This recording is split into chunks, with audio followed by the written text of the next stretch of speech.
We can't believe that it is the end of June now. Tomorrow is Canada Day for our American friends. We know that July 4th is your day, but July 1 is Canada Day. And I work in the beautiful city of Toronto.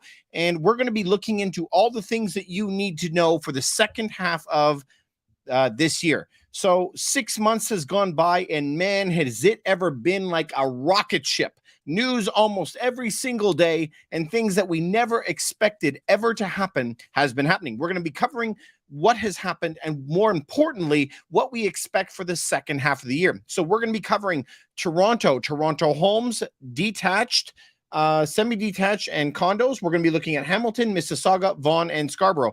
These are the areas that have been most requested by everybody. If you want me to cover a certain area, please reach out to me and let me know, and I'm going to be covering it whenever I can. All right, so let's jump straight into the stories of today and the numbers that you need to know. So we're going to be looking at number one. Now, we're going to be looking at each area individually, and then I'm going to be showing you the whole national data that we need to know about. So if we're going to look at all Toronto properties as a whole, all of them, okay, this is condos, townhomes, everything all together. Average price is $1.2 million. As you can see, prices have massively recovered in the past year. Absolutely crazy. Okay, but more specifically, let's find out by type. Everybody always wants to know by type. So we're going to first look at condos in Toronto and see what condos are doing. Let's actually zoom out to where everybody wants to know from the peak price, where it was last year. We can see that average in the past 2 years, it peaked at 830 and is currently sitting at 788. So prices have not even gone down in Toronto when it comes to condos. Unbelievable. So this is very, very common. We knew that this would happen because remember, the bigger they are, the harder they fall. So the lower price they are, the more stable they are. All right, so let's take a look at condos, detached properties in Toronto. We could see that it peaked out at 2.1 million last year, currently sitting at 1.9. So a little bit more of a drop. So this is detached properties only in Toronto. We also had a request for townhouses in Toronto. So let's take a look at the type inside of Toronto just for townhomes. 7,000 townhomes sold in the past. So property prices on townhomes dropped from a peak of 1.2 million, and currently townhomes are selling for just over a million, 1,058,000. This is townhomes right now inside of Toronto. We are seeing some big numbers coming out of Toronto in that the prices have absolutely boomed up. That's a big, big difference. But we have to know, are things selling? And because we don't have a lot on the market, things are selling a lot faster at 15 days on average instead of 30 days on average in Toronto. Also, prices. People are listing their properties low again. All the games, 105% is what people are offering right now, which means that if you sell a home, list it for $1 million, you're going to get $1,050,000 for that property. That's what is the going rate, let's say, right now. All right, so let's dig into a little bit more. We only have a couple more, and then we're going to dig into all the juicy parts that you need to know about what's happening in the next 6 months. All right, so the first one up, Hamilton was the number one requested city for us to look at. Let's look at prices. That's what everybody always wants to know. Hamilton right now, prices topped out at $1 million. But look at that. It hasn't had a bigger recovery as Toronto, which is also expected. Bottomed out at 781,000 in January, currently sitting at 839. 839 is where it's sitting. So if we just go back to last June, we can see it was 877. So it hasn't quite recovered. Toronto has recovered. This is what we would expect in this type of instance. No big surprise when we're seeing that, right? Because the farther you are away from transit and outside of the city, the recovery is not going to be as good. Now, let's just jump across here, guys, because I can tell you that this is the exact same. If you are looking in New York right now, or if you're looking in Chicago or Miami or whatever, all the cities over $1 million are pretty much dealing the same. They're all pretty much the same, these things that we're learning. Okay, so that was Hamilton. Now we want to look up Mississauga and check out Mississauga. Now that's another big, big area for you guys who don't know Toronto. It's just to the west of Toronto. It's 1 million people live there. So if we take a look at Mississauga, this is the average price. So this is all types of products averaged out at 1.2 million a year and a half ago, and currently sitting at 1,144,000. Look at that freaking recovery. Unbelievable. From 924,000 up to 1,144,000. That recovery is unbelievable. A $200,000 jump. If you were sitting in Mississauga and the rates were 3% back here, and now people are getting 8% and the price hasn't changed, my goodness, you should be taking this extra 200,000 and running for the mountains. Unbelievable. I don't know if you haven't seen a more clear sell signal, you let me know. All right, let's try to take a look at Vaughan right now. When people are willing to pay ridiculously stupid prices for properties, you got to be willing to give it to them. Vaughan right now, 3,000 homes have sold. 3,026 homes have sold in the past 24 months. Let's take a look at the prices in Vaughan. Peak prices were 1.6 million. And if we go out to now, it's now sitting at 1.3. So you see that recovery is not as good. It's still in a sell zone, but man alive, Mississauga is on fire right now. Crazy. All right, so let's go to the last requested. I only took the top 5. And if you guys want me to look up some for the next week's episode, we try to do it on Friday nights now. We're going to look up at Scarborough. And then you guys let me know for next week what you guys want me to pull off. Plus, I'm going to have a question and answer period at the end for you guys. Why can I not find Scarborough, you guys? Am I missing something?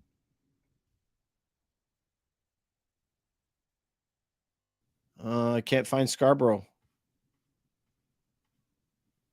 Am I too slow? I think so. Or I'm not reading. All right, we'll have to do it next time, you guys. So that was the last one I wanted to show you. Now, let's move on then, and I'm going to show you some of the stuff that you need to know moving forward right now.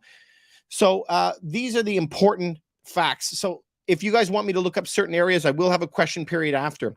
In Toronto, I just put this for we're always compared to Vancouver, always. And so Vancouver, the prices are always higher in Vancouver. Look at that. Going back to 2006 and moving on, Vancouver is always the more expensive city. But why is that? Ever since England handed Hong Kong back to China, all the money flowed from Hong Kong into Vancouver, which from like 99 pushed property prices up in Vancouver, and they always beat Toronto until recently. Now Toronto prices are tying Vancouver prices because Toronto had a much bigger swing to the upside, as you can see, right through 2021. It took off like a rocket where Vancouver didn't, and now they're about dead even. Vancouver prices 1.18 and Toronto prices 1.16, $20,000 difference over property prices in those two zones. They're tied right now. So everybody is celebrating this little tail that you can see over in this area right here. This up that they're seeing. This is what they're celebrating, but no one is looking at the big picture. Let's try just to take for a second and add in a city that many of you might know. Let's try to pull in, maybe, I want to pull some cities that you guys might know. Try pull up Montreal. Maybe we'll pull up Calgary just as a comparison, so we have something to compare it to. So Montreal and Toronto are these. Toronto and Vancouver are these two big ones, the yellow and the red. But if we look at Montreal and Calgary down here, we can see that their prices are much more stable. All the way back since 2006, we see the differences in those prices. So Calgary has gone up a little bit. Montreal has doubled, right? But when we're looking here over the past 20 years, the difference of Toronto and Vancouver have been absolutely crazy. So they've gone absolutely to the moon, right? So when we're going to take a look at this, there's some things that you have to know. In my opinion, this is need to know. Why are prices high right now? There's a lot of people, cash buyers, buying properties. If you take a look at this black line, this is the 10-year moving average. So this is the average of homes that are selling. So you know what? As we're going through 2012, 2013, bouncing up and down, that's okay. We saw that bulge in 2016, 2017. This happened a lot in Toronto and Vancouver. So specifically Toronto, though, is what moved this up. As we know what happened in 2020, it shot it down. 21 and 22 were banner years of buying properties. But where we are right now, if you take a look at this, the low that we hit That low hasn't been hit since 2009, the low then. So supply is not really there, but it's not necessarily just supply. It's the fact that people cannot buy homes. They cannot qualify at their mortgage brokers. Also, if you take a look at the percentage year over year, so we started collecting data for this back in 2006, back here. And in 2006, you could see that the percentage change, it was going up 10% per year. Of course, 09, we all know what happened in the great financial crisis when the prices actually came down. It was high for a long, long time. Obviously, 2020 and 2021 were banner years. Look at that, 30% change. Can you see that? 30% over here. 30% change in prices year over year. Crazy. But look at where we are now. It hit as low as minus 15, and we haven't seen that. We've never seen that since we started taking records on this almost 20 years ago. So this is important for us to pay attention to. And remember what I just said right now is that people cannot, the first chart, it's not just that there's no supply of homes. This is just the homes that have sold. It's not just supply of homes. It's also coming back to people cannot get loans. All right, so why can't we get loans? I have a lot of videos on my other channel about that. But if we take a look at what's been happening to the rates, so just go to the 5-year bond, which is attached to the 5-year fixed rate mortgage. If we take a look at that, you guys, we can see that the rate is very, very high. When the rate is high, it means that home prices have to get down. So when we're going to take a look at the prices in Toronto, for example, let's just take a look at the prices again and take a look at the chart. When we see what happened this year in January, we see prices actually skyrocketed through this year. So when you look at the mortgage rates, you can see that as the year changed, we had this big low of rates here, and then we had this big pocket of low rates here for 2 months. That is responsible. Low rates in those two zones were responsible for the price hike that you saw here. So now when you see that the rates have actually risen up, let's take a look at that angle. If it sustains that high, you're going to see those home prices. Let's go back. Those home prices will get crushed downward. And so when we're looking at the United States, United States are our biggest trading partner. So if they're our largest trading partner, and we are at in Canada 4.75% right now, and the United States is sitting at 5.25%, we have 0.5% to catch up to them. This is a big problem. Canada has to raise their rates to catch up to the United States. We look quite stupid that we paused the rates twice. Now we have egg on our face because we thought we could do it our own way. Remember, 2 pauses on March 8th and April 12th. And that is what's causing the problems right now. So we're going to have to catch up those 2 extra rates to get to 5.25% just to see what that happens. Now, the States is talking about raising the rates to 5.6%, and Canada would have to do that if we weren't going to face some trouble. So when we're looking at the fixed rate and variable rate right now, through all of time, the fixed rate, I always call it a security blanket. You have to pay for that security. And so as this security blanket was there, but look at what happened in October of 2022, they merged and now they inverted. Now we're in this weird world where up is down and down is up, where the fixed rate mortgage is actually cheaper than the variable rate mortgage. Good Lord.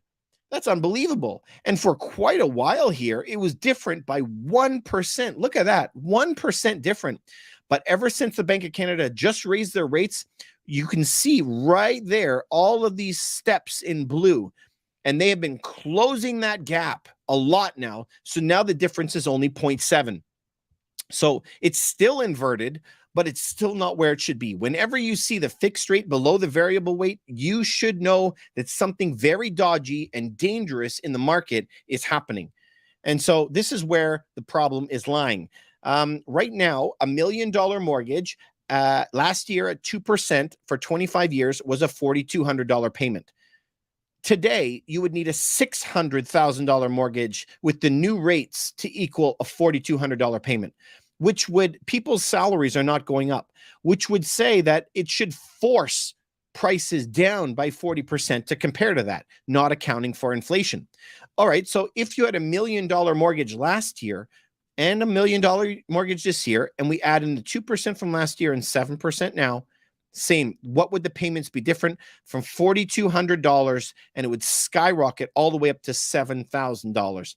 $3,000 a month, and people can't afford that. So the number one question that I always get is, how on earth are people affording this? It doesn't make any sense. I can't afford it. I'm getting a second job, a third job. Everyone in my house is cutting back. We can't afford it.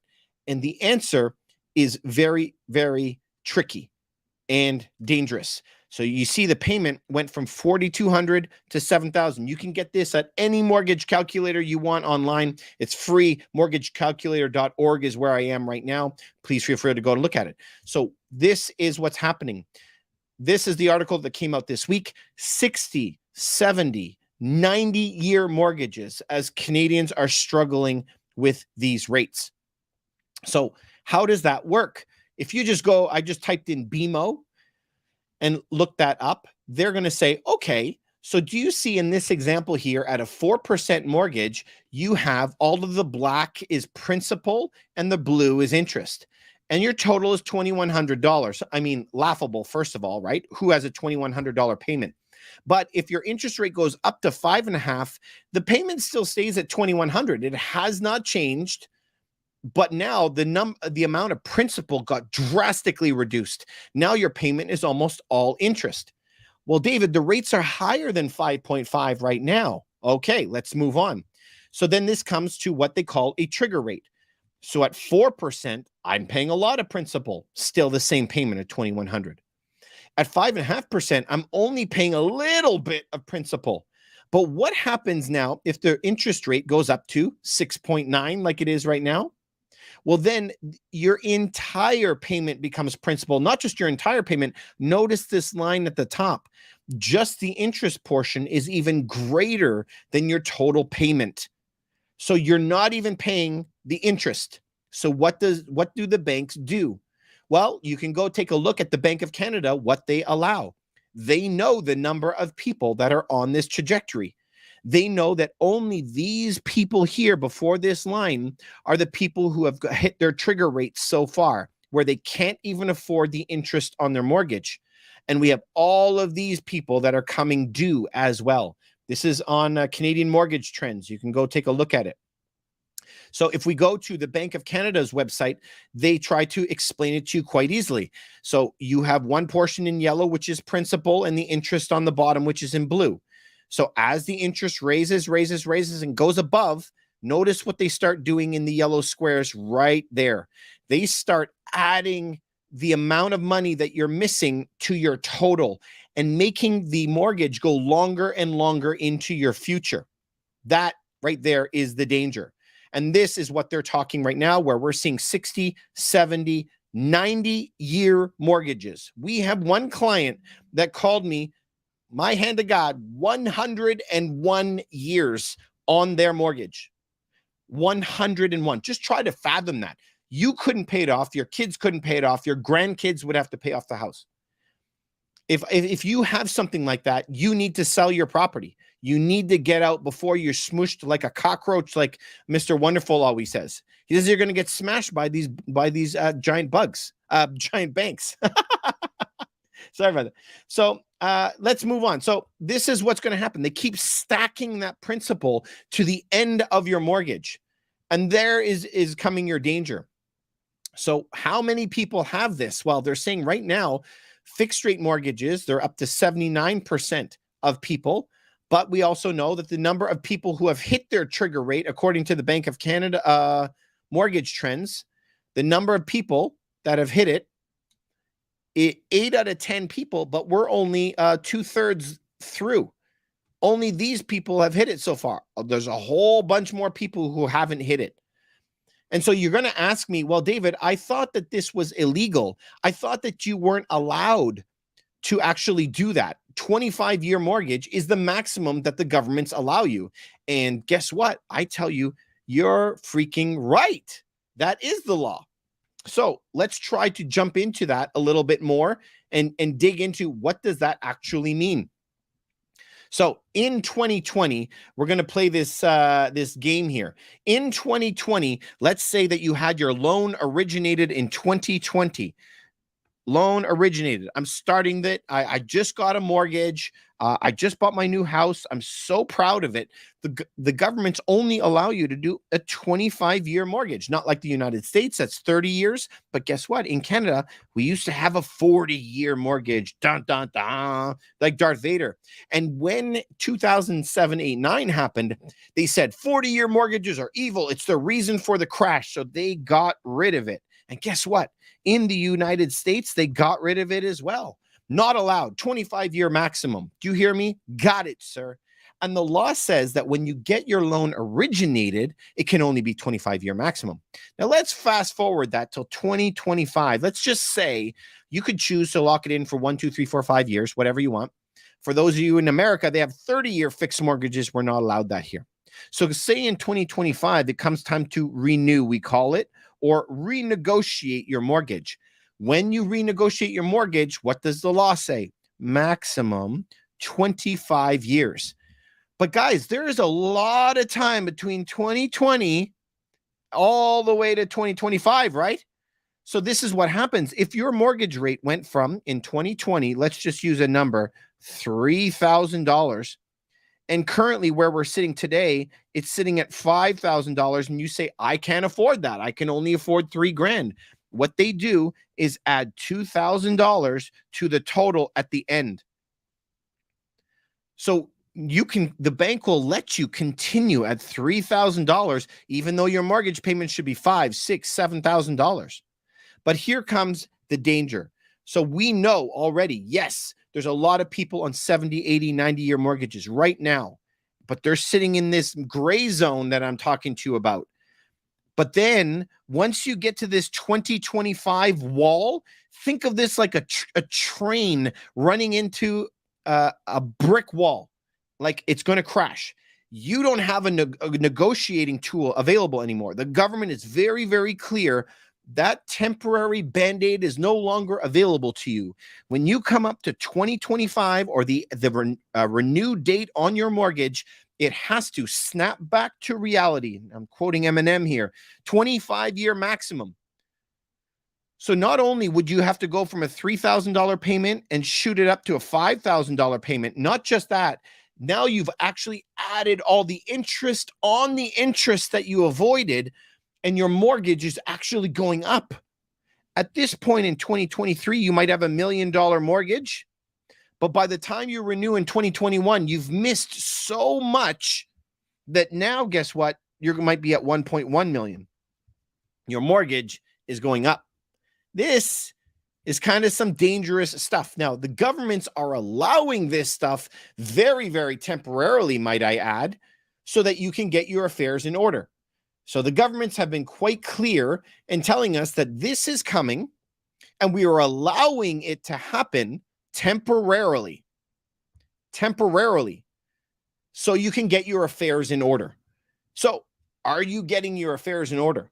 The government is very, very clear, and they have been asked this at several meetings, and they're asked direct questions. Will you cut rates? And they say, absolutely not. First of all, I don't believe that.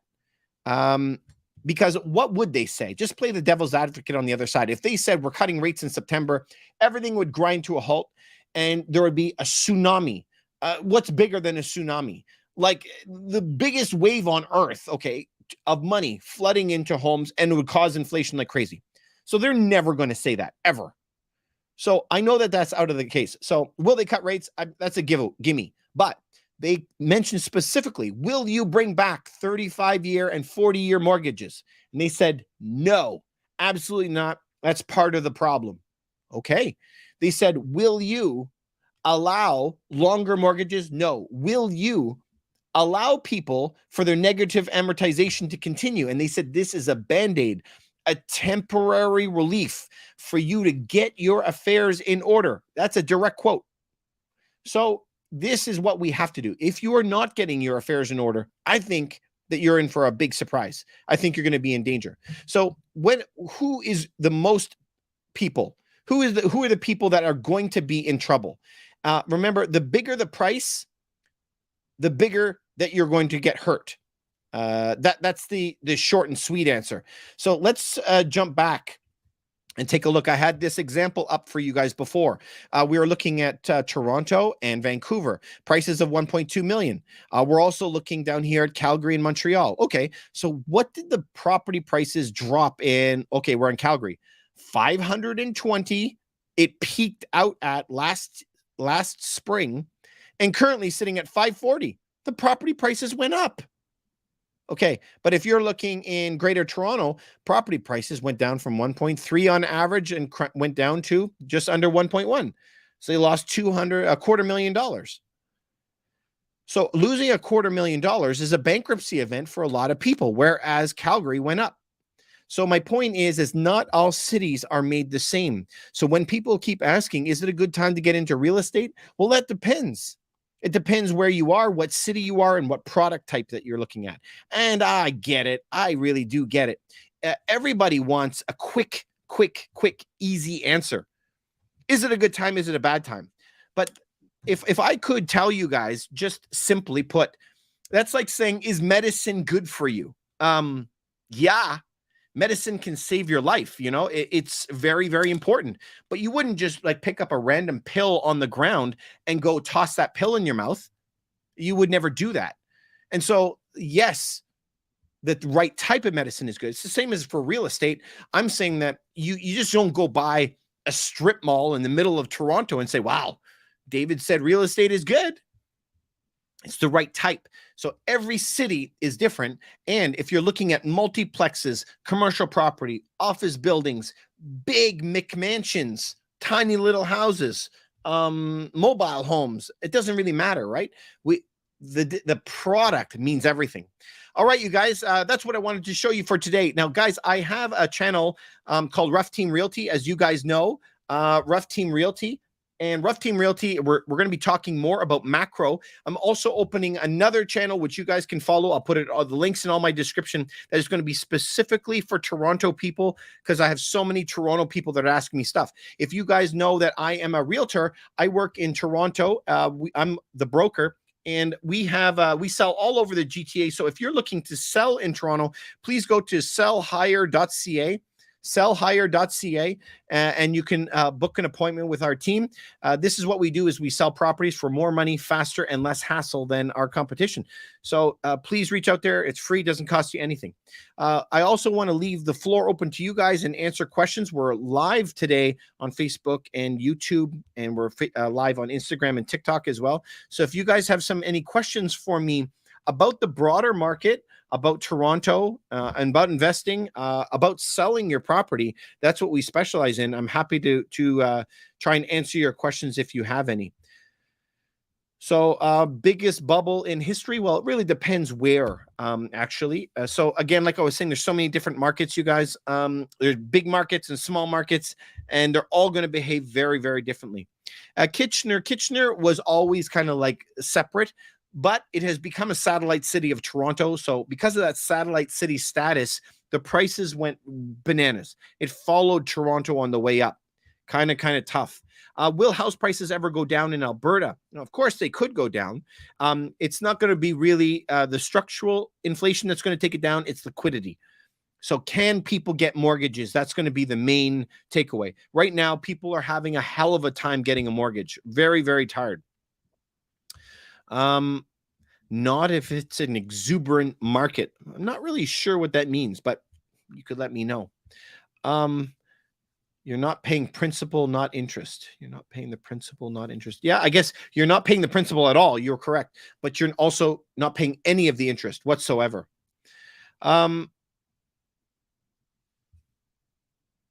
Yeah, Aaron is mentioning I'm explaining how they bypass the 25 years. Yes, and so remember, when you get a mortgage, you have the origination date and the renewal date, and those mean big things. And so on those dates, they have to comply with law, but in the center, in where we are, you're allowed to fudge it.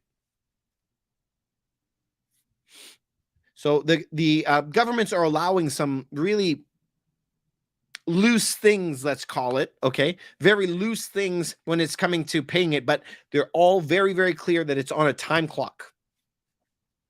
When do you think prices will decline? It depends what you mean by decline. Declining in dollar value. It may or may not decline in purchasing power. Yes, it will. Prince George. I don't have a map of Prince George. When do you think it's a good time to buy? That's a tough question because I think it's a great time to buy right now. But it really depends where. And so by that, what I mean is, where would you want to buy? If you were buying in a city that was quite flat and like this, that's pretty even, that's probably not going to go down at all. A city that is wildly swinging like this and swung up like crazy, it has a much higher risk of falling more. So you want more stable places. So if we take a look at all of the cities completely, all of them across Canada, where should you buy and where has the most risk? So I don't know where you should buy, but this is all the cities across Canada.